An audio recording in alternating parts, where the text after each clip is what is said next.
I never thought a single sentence could erase 8 years of love. But that night, standing in our living room, she looked me dead in the eye and said it, words that still echo in my head like thunder after lightning. Don't scold my daughters, Michael. Take care of your own. I stood there frozen, one hand still holding the TV remote, the other trembling slightly. Her voice was sharp, cold, final. At the staircase, her 3 daughters stared down at us, Tina with folded arms, Ella clutching the railing, and the youngest, Joy, just watching in silence. Michael. For 8 years I've been the man who fed them, clothed them, laughed with them, the man who believed love could make a blended family whole. But in that moment, staring at Sandra's proud face, I realized something painful. I had never been part of their own. The room was quiet enough to hear the ceiling fan ticking. Then, as if mocking me, Tina smirked and whispered, "He's speechless, Mom." I wanted to answer, to defend myself, to remind them of everything I'd done for them, but my voice didn't come. All I said was, "You're right." Then I smiled, not because I was fine but because I knew something none of them did. They thought they'd won an argument. But they had just started a story they'd never forget. That night I disappeared. And by the time my wife realized what I meant by, "take care of your own," it was already too late. Please, before I continue, kindly like, share and subscribe for more interesting stories. I stood there in the middle of the living room, the evening light sliding through the half-drawn curtains, cutting thin gold lines across the tiled floor. The TV was still playing some reality show, but no one was watching. All I could hear was my heartbeat, steady and heavy like a slow drum in a funeral march. Sandra was still standing, arms folded across her chest, her chin tilted high like she was daring me to answer her. "You heard me," she said again, each word clipped. "Don't scold my daughters. Take care of your own." For a moment I just stared at her, not out of anger but confusion. The word "own" kept echoing in my head like a bad song. Behind her, at the staircase, her 3 daughters stood frozen. Tina, the oldest, smirked like she was watching something she'd waited for. Ella's lips trembled, but she said nothing. Little Joy peeked from behind the railing, her small eyes darting between us like she was watching a game she didn't understand. I wanted to tell Sandra that I was taking care of my own. That for 8 years this house, these children, and that woman had been my everything. But somehow the words stayed in my throat. Instead, my mind drifted back to the day I first met her. She was standing outside the bank in Omoku, rain pouring, her umbrella broken. I'd offered her mine. She'd smiled, the kind of smile that made you feel seen. Back then she was gentle, calm, the woman who told me, "Michael, you're safe now. We'll build something together." And we did. Or so I thought. The room now felt smaller, the air heavier. I stepped forward slowly. "Sandra," I said quietly, "do you even hear yourself?" She rolled her eyes. "Michael, please don't start. You always think you can correct my children. They're not your soldiers." I smiled faintly. "No, they're not. But they're supposed to be our children. Our home." Tina chuckled under her breath. That small sound, careless, disrespectful, cut deeper than a scream. Sandra snapped, "Don't raise your voice at them. You always act like their father. You're not." And there it was. The final nail. 8 years of effort erased in one sentence. I felt my chest tighten, not with rage but with something colder, disappointment. The kind that sits behind your ribs and doesn't leave. I thought about all the nights I stayed up helping Tina with her jam prep, the mornings I ironed Ella's uniform, the weekends I took Joy to church while Sandra slept in. All of it, gone, dismissed like it never happened. I looked at her, really looked, and realized I didn't know this woman anymore. Her eyes didn't carry warmth, only defense. Pride had taken the place of love. "Take care of your own," she repeated, quieter this time. I nodded slowly. "You're right." And I meant it. The room went still. Even the TV seemed to hush itself. I turned away, heading for the hallway. My hand brushed against the wall, the same wall where our family photos hung. One caught my eye, our wedding day. I was smiling like a man who believed in forever. I walked past it. Behind me, Sandra said, "Michael, where are you going?" I didn't look back. "To do exactly what you said." The words tasted bitter. But somewhere deep inside they also felt like freedom. I didn't sleep that night.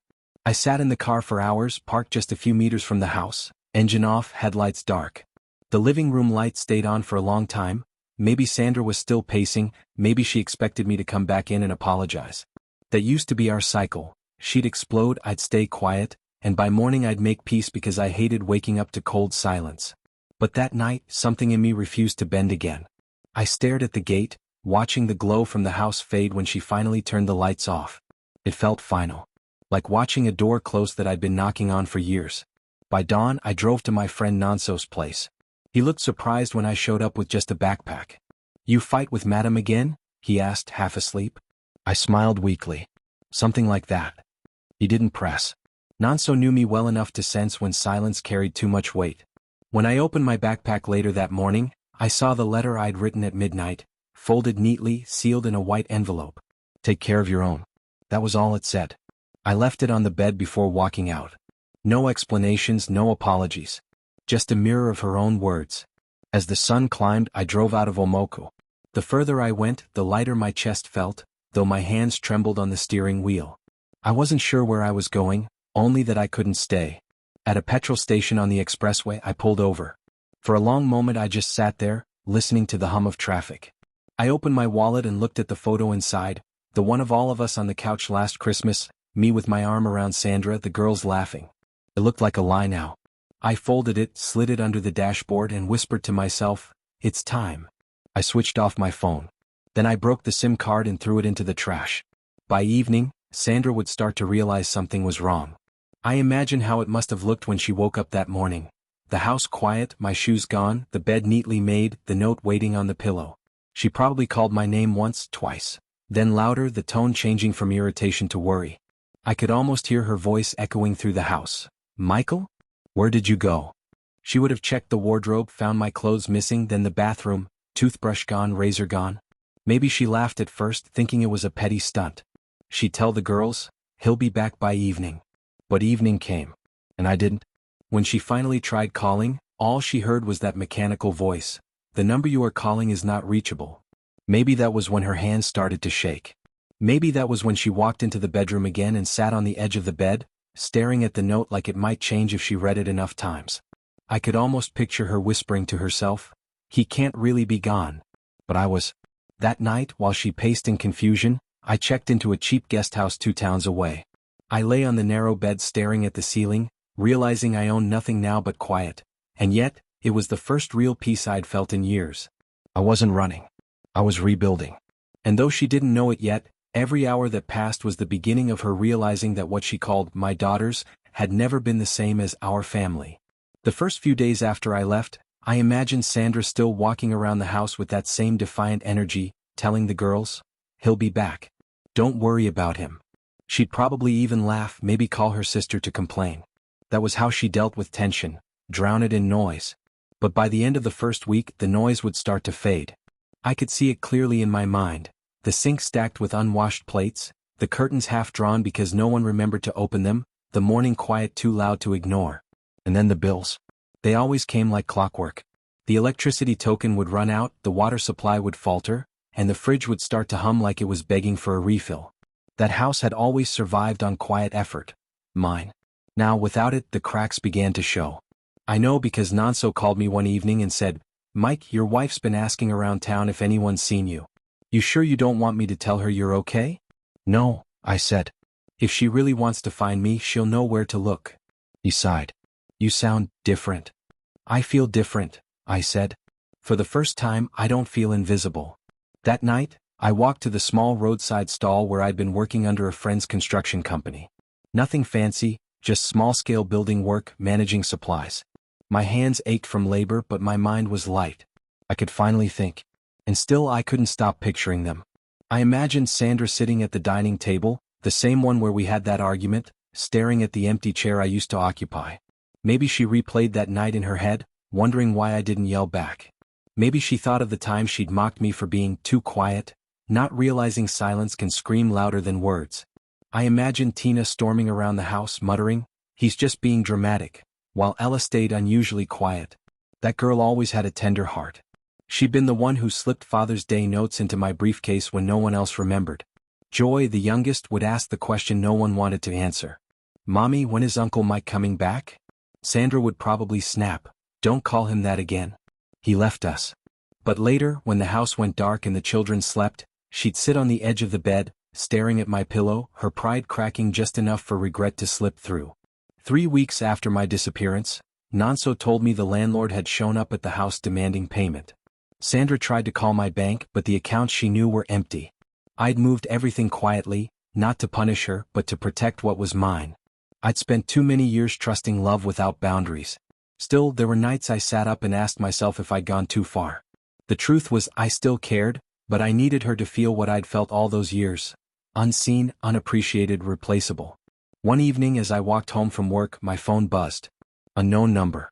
I hesitated before answering. Michael. The voice was small, hesitant. Ella. My throat tightened. Ella? She sniffed. Mom doesn't know I called. I just wanted to know if you're okay. I'm fine, I said quietly. How are you? She's different now, Ella whispered. We all are. Please, come home. I closed my eyes. Not yet. Before she could say more, I ended the call. My hand trembled as I set the phone down. For the first time since leaving, I felt something close to tears, not of pain but of realization. They were starting to feel the absence. Sandra thought I had disappeared. But what I really did was remove myself from the place that made me invisible. And the longer I stayed gone, the clearer it became, they weren't just losing a husband and a father figure. They were losing the foundation holding everything together. It was the 4th week after I left when the first real crack appeared. Sandra had exhausted her calls, her excuses, her anger. People around her had stopped asking about me, and that silence, I know, must have been unbearable. She had built her life on perception, the image of a stable marriage, a proud wife, a good mother. But perception collapses fast when reality starts knocking at the door. That morning, Nonso called again. Mike, you sure you don't want to tell her you're okay? She's been moving around town like someone chasing her own shadow. What did she say? I asked. She's not saying much. Just asking people if you've gone to Lagos or Enugu. Oh, and she's been trying to access your old email. I smiled faintly. Then she's about to find something. Later that night, in the house I'd left behind, Sandra sat on the edge of the bed, our bed, surrounded by papers. Bank receipts, my old notebooks, anything that might tell her where I'd gone. Her laptop hummed softly as she tried logging into my account again. She didn't know I'd changed the password months ago, back when things were already beginning to feel off. But one folder still opened easily, one I'd left there intentionally. It was titled Home. Sandra hesitated before clicking it. Inside there wasn't much, just one file. A single PDF labeled Property Ownership. The document showed the title to a small piece of land, somewhere in Enugu. The name on the document read Michael O. Jide, MJ Builders Ltd. Her brows furrowed. She whispered the name aloud like it was foreign. MJ Builders? She clicked through the pages again, but the last one was what made her hands start to tremble. A handwritten note scanned into the file, my handwriting. Home is not a place. It's where respect lives. That was all. No explanation. No location coordinates. Just those words sitting on the screen like a silent dare. When Nonso told me about her discovery, I didn't act surprised. I had left that file there for a reason, to start the slow burn of realization. You see, that land wasn't new. It had been mine long before Sandra. A forgotten inheritance from my late uncle, back when I was too broke to care about property. She never knew because she never asked. We were too busy living paycheck to paycheck, or so she thought. I'd been developing it quietly for over a year. Saving every side income, every freelance earning. At first, it was supposed to be a small retirement project. But after the disrespect, it became something else entirely. It became a fresh start. That night, I sat in my rented room, laptop open, looking at updated photos from the site. The first phase of construction was already underway. The signboard read MJ Builders Ltd., Project Grace Haven. That name came from my late wife, Grace. Before she passed, she wrote me a letter that said, "If the world ever makes you forget who you are, go build something that remembers." I was doing exactly that. I imagined Sandra staring at that screen long into the night, heart pounding, trying to decide whether to be angry or afraid. Maybe for the first time, she realized she didn't know the man she had dismissed so easily. Perhaps she told the girls the next morning, trying to sound calm. He's in Enugu. He's working on something. But deep down she must have felt that weight, that creeping sense of dread when pride begins to collapse under truth. Because the man she told to take care of your own, had done exactly that. And what she'd find next would make her wish those words had never left her mouth. It was a bright Saturday afternoon, the kind of day the sun feels too proud of itself.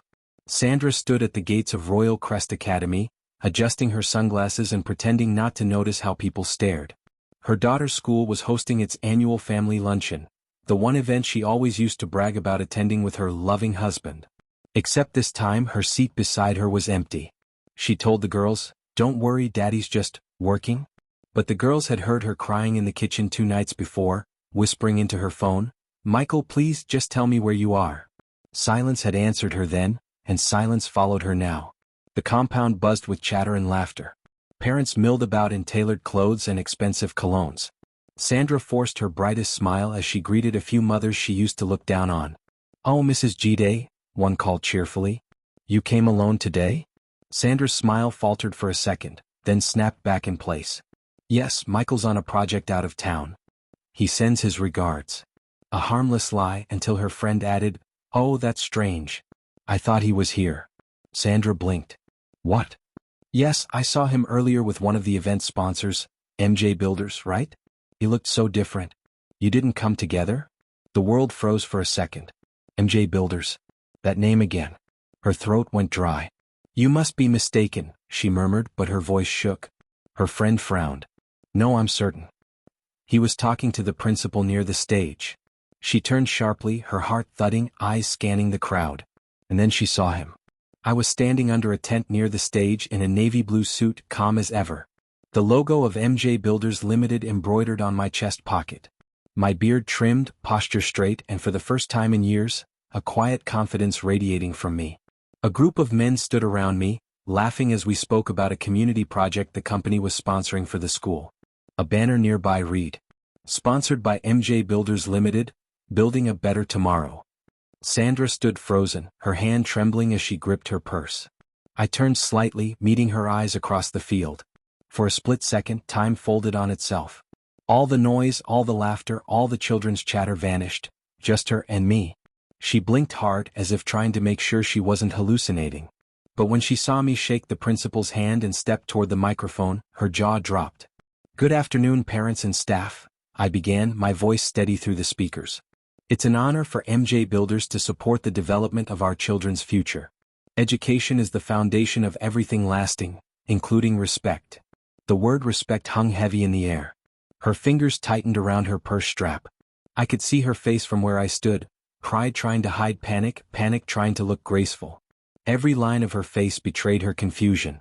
She wanted to march up and demand answers, but every camera, every eye in that courtyard was watching. So she stayed rooted, pretending to smile, pretending to breathe. When the applause ended, I walked down from the stage, shook a few more hands and made my way toward the exit. I didn't even look her way again. That was part of the plan, not revenge through words but through silence. Silence so loud it echoed in her bones. But as I passed near the staircase, her youngest daughter, Ella, just 9, called softly, "Daddy?" I stopped, turned and smiled gently. "Hi, princess." She ran up and hugged me tight, burying her face in my chest. Her sisters followed, cautiously at first, but soon they joined her. Their small arms wrapped around me, their tears wetting my shirt. Sandra watched from a few feet away, unable to move. The crowd was whispering now, some smiling, some exchanging glances, all watching the scene unfold. I knelt to the girl's height and whispered, "I've missed you so much. We'll talk soon, okay? Be good to your mom." Then I stood, nodded politely towards Sandra, and walked away before she could say a word. Her lips parted, maybe to call my name, maybe to apologize, but nothing came out. The air was thick with what she'd lost. Because that was the moment she finally realized. I wasn't running away anymore. I was rising without her. People think marriages end the day someone walks out, but that's never true. Marriages die in pieces, slowly, over years, in conversations that start like whispers and end like gunshots. The moment Sandra told me, "Don't scold my daughters, take care of your own," wasn't the beginning. It was the conclusion of wounds that had been bleeding silently for years. And if you really want to understand why I disappeared, you have to go back with me. When Sandra and I met, she was already a mother of 3. Her first husband had left after what she called irreconcilable differences. I didn't judge. I saw a woman fighting hard to hold her world together. I fell in love with her strength, or what I thought was strength. At first, I was more of a friend to her daughters than a father figure. I bought them ice cream, helped with homework, drove them to school when Sandra's car broke down. The girls warmed up to me quickly, especially the youngest, Ella. She'd cling to my leg and call me Uncle Mike. But I noticed early how Sandra spoke around them. "Girls, always remember, no man should ever tell you what to do." It sounded harmless at first, a protective mantra. But later, It became a weapon she used even against me. Her mother, Mama Tess, was a storm that never calmed. She'd visit every 2 weeks, uninvited, with her sharp tongue and her louder opinions. "Michael," she'd say, "you're too soft. If a woman talks, let her finish. You men from humble families never learn respect until you're taught." Sandra would laugh, not realizing those jokes were stones. Over time, Mama Tess began planting seeds of division. "You don't owe him anything, my dear. Those are your children. Your blood. Don't let him control how you raise them." I'd overhear these whispers from the kitchen or the hallway. Every time, I'd bite my tongue, telling myself peace was better than pride. But peace built on silence is just a fuse waiting for a spark. When we married, I promised to support her business dream, a small fashion boutique. I took out a soft loan, signed as guarantor, even put up part of my savings. She smiled and said, "You're my blessing." But by the second year, the business started sinking. She hid the losses, forged my signature to secure a top-up loan, and when the bank came calling, she blamed me. "Why did you let me handle money I wasn't ready for?" she shouted one night. I didn't reply. I just watched her daughter sitting on the staircase, staring at me like I was the villain. That was the night something inside me started to wither, the night I realized I was no longer her partner, just her scapegoat. A few months later, we attended her cousin's wedding. Everyone was there, family, friends, neighbors. During the reception, the MC joked about marriage dynamics, and Sandra, drunk on wine and attention, grabbed the microphone. She laughed into it and said, "Please, if your husband can't afford your lifestyle, let him rest. You can't build respect on empty pockets." The crowd roared with laughter. I forced a smile, pretending it didn't cut. But when she looked at me and added, "Don't worry, Mike is learning," I felt something snap. That humiliation, that moment when the woman you provide for turns you into a public punchline, it doesn't fade. It stays. It echoes. Sandra's phone habits changed after that. Late-night messages. Lock screens. Random trips. I didn't accuse her, not immediately. But one night I checked her phone while she was in the shower. A chat with someone saved as Manager K. The messages weren't explicit, but they didn't have to be. He was telling her she deserved a man who listens. She replied with a heart emoji. When I confronted her, she didn't deny it. She just said, "You've made me lonely, Michael. You think providing is love." That night, I slept in the guest room. The next morning, her daughters barely looked at me. She told them I'd accused her unfairly, that I was the reason she was crying. Months later, I caught the eldest, Tonya, sneaking out past midnight. When she stumbled in at 1:30 a.m., smelling like perfume and cheap liquor, I confronted her. She rolled her eyes and said, "You're not my real dad. Don't act like one." Sandra came running out in her robe, not to scold her daughter, but to yell at me. "You will not raise your voice at my children. If you want to control someone, take care of your own." That was the same line she threw at me weeks later in the living room, the day I disappeared. But hearing it first that night had already cracked the foundation. The morning before I left, I made breakfast like always, toast, eggs, and tea. She barely touched hers. The girls ignored me completely. The house was quiet but not peaceful, just full of walls pretending not to listen. I looked around and it hit me, I'd become a stranger in a home I built. When I left for work, I didn't say goodbye. I just slipped my wedding ring into the sugar bowl beside her cup and walked out. No shouts. No fights. Just the silence of a man who'd finally decided to stop begging for space in his own life. That was the day I truly disappeared, not from the world but from her reach. And by the time she realized the depth of what she'd lost, I was already too far gone. Because sometimes, silence is the loudest revenge. By the second month of my disappearance, Sandra's pride had begun to crack beneath its own weight. The gossip had grown louder, friends stopped visiting, the school stopped addressing her as Mrs. Gide, and even her daughters had started whispering things behind closed doors. At night, she'd lie awake in the same bed I once slept in, staring at the ceiling, haunted by questions she'd never asked when it mattered. She'd scroll through her phone, through our old chats, reading messages she once ignored. "I'll be home late, traffic's bad. Did you eat? I paid the electricity again. Check your mail for the receipt." Small things. Mundane things. But now they sounded like fragments of love she had thrown away. By week 9 she broke the final barrier, she hired someone to find me. The man's name was Felix. A retired police officer turned private investigator, the type who could track a shadow through fog. He sat across from her in the living room, flipping through a small notepad. "So, you're looking for your husband," he said flatly. "When did you last see him?" Sandra hesitated. It's been 2 months. Maybe more. He looked up. Did you file a missing persons report? Her eyes darted away. No. It's not like that. He left after a fight. I just need to know if he's okay. Felix nodded slowly. What kind of fight? She swallowed hard. Words. Just words. He smirked faintly. Words are usually enough to make people vanish. Over the next week, Felix did his digging, bank records, call logs, known associates. When he returned, he had a small brown envelope in hand. Sandra's heart raced as he placed it on the table. You might want to sit down before you read this. She frowned. Did you find him? I found traces of him, Felix said. But you won't like what they spell. He stood to leave.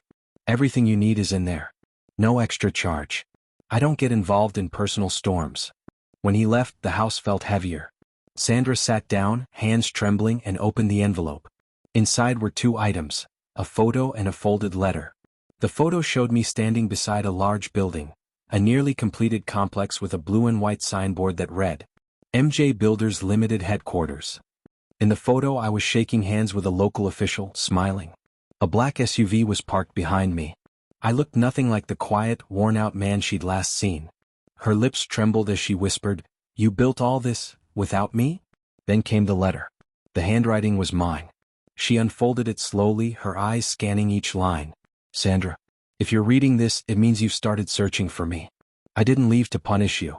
I left because staying had become a slow death.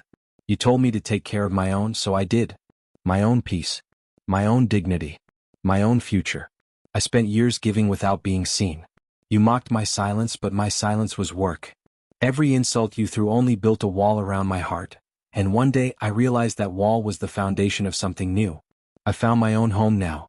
Not a house, not walls, a place where respect breathes again. Take care of the girls. Don't teach them that love means winning arguments.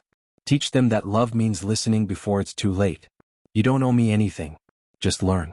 Michael. Her hands trembled so badly she nearly tore the page. For a long moment she couldn't breathe. Then, for the first time since I'd left, she cried, not the angry, self-pitying tears she'd shed before, but deep, hollow sobs from the part of her that finally understood what she'd destroyed. The girls found her there an hour later, sitting on the floor with the letter clutched to her chest. Mom? Ella whispered. Did Daddy send that? Sandra nodded slowly, wiping her eyes. Yes, baby. He did. The eldest, Tonia, looked at the photo on the floor. He looks happy. Sandra closed her eyes. Yes, she said softly. He finally does. But the letter wasn't the end. It was only the beginning of her unraveling, because what Felix didn't include in the envelope was the second page he'd found. A page I'd written but chosen not to send. A page that would surface later, and change everything. The second page surfaced in a way no one expected. It happened 2 weeks after the first letter arrived. Sandra had been trying to pull herself together, forcing smiles for the girls, pretending that everything was fine. But the truth was gnawing at her, soft and steady, like termites eating through the frame of her pride. That morning, the postman dropped off an envelope addressed to her eldest daughter, Tonia. There was no return name, just a faint logo, MJ Builders Limited. Sandra's heart clenched when she saw it. Her hands shook as she tore it open. Inside was a single sheet of paper. The top corner was torn, but the handwriting was unmistakable. Mine. To my daughters. If you ever feel that love is measured by shouting or that silence means weakness, remember this. A man's quiet is sometimes the sound of his soul trying not to break. Take care of your mother, but don't become her. Learn from her mistakes. Love with gentleness, not power. Listen more than you speak. And if you ever wonder where I went, know that I didn't run away. I walked toward peace. Daddy. Sandra sank into the couch, reading those words over and over until her tears blurred the ink. But at the very bottom, scribbled faintly in blue, almost as an afterthought, were the words that shattered her. P.S. Tell your mother to check the drawer behind my old study desk. Her breath caught. The study, the one she'd turned into a storage room after I left. For a long moment she didn't move. Then, heart pounding, she rushed upstairs. The study was still dusty, untouched. The chair still had the jacket I'd left hanging over it. She knelt by the desk, pulling open each drawer, empty. Finally, she reached behind the bottom one and felt something, a hard, sealed envelope. Inside were several documents and a small flash drive. She sat cross-legged on the floor and began to read. The first document was a deed of transfer. It listed her name and the girls, joint beneficiaries of Grace Haven Estate in Enugu. The property was fully paid off, titled, and registered under MJ Builders Ltd. Sandra's breath hitched. The next document was a bank certificate, a trust fund in the girls' names. Enough to cover their education through university. By the time she plugged in the flash drive, her hands were shaking. It contained photos, me on site, smiling with the workers, overseeing construction, visiting local schools, cutting ribbons. But one video stood out. When she clicked it, my face filled the screen. Sandra, I began, calm and deliberate. If you found this, it means you finally cared enough to look. I didn't leave you with nothing. I left you with what I built when you stopped believing in me. Grace Haven isn't revenge. It's proof that your words couldn't bury what I was capable of. I paused, looked down, then back at the camera. I loved you once more than I loved myself. But love that isn't respected becomes slavery. And I won't live as a slave. The screen froze on my face, tired, resolved, free. Sandra broke down. The house filled with the sound of her sobs echoing against the walls that had once absorbed our laughter. She stayed there for hours, clutching the flash drive to her chest as the sun sank outside the window. 3 days later, Sandra made a decision. She would go to Enugu. Not to beg, she told herself, just to see. To see what I'd built. To see how far I'd gone without her. When she arrived at the gates of Grace Haven, the sight stunned her. The estate sprawled across several acres, lined with cream-colored duplexes, manicured lawns, and a blue water tower gleaming under the sun. The security guard recognized her immediately. "Good afternoon, Ma. Are you Mrs. Jide?" Her lips trembled. "Yes. I'm his wife." The guard nodded. "He said if you ever came, we should let you in." Inside the compound, workers were painting, electricians wiring lights, children from nearby homes playing on the sidewalks. Everything breathed life. When she reached the central office, she saw a plaque on the wall. Grace Haven, a vision born from broken silence. Behind the reception desk was a framed photo of me standing beside the foundation stone. The caption beneath read, "Dedicated to Grace and every woman who taught me strength without pride." Sandra covered her mouth, choking on her breath. The secretary came forward gently. "Ma'am, Mr. Jide isn't here today, but he left something for you." From a drawer, she handed over a white envelope sealed with gold wax. Sandra opened it slowly. Inside was a handwritten note and a single key. "This is for you, not as an apology but as closure. House 12 belongs to you and the girls. Live in it if you choose. Sell it if you must. But don't let bitterness own it. If you ever want to talk, you'll know where to find me. Michael." The address on the back was simple. Grace Haven Chapel, every Sunday 9 a.m. The next morning she showed up at the small chapel built inside the estate. It was quiet, warm, sun spilling through stained glass windows. She sat at the back pew, clutching the key, her daughters beside her. Halfway through the sermon I walked in. I didn't notice her at first. My steps were slow, my face calm, my Bible tucked under my arm. I sat 2 rows ahead, unaware of the eyes burning into my back. When the service ended, I turned and froze. She stood there, pale and trembling. The girls beside her. For a long, breathless moment, no one spoke. Then softly she said, "You really did it." I nodded. "Yes." She took a step closer. "You built peace without me." My voice was quiet. "I built it because you wouldn't let me have any." Tears streamed down her face. "Michael, I was wrong. I let pride ruin everything. I hurt you in ways I didn't even see." I exhaled slowly. "You saw. You just didn't care until now." She covered her face, crying openly.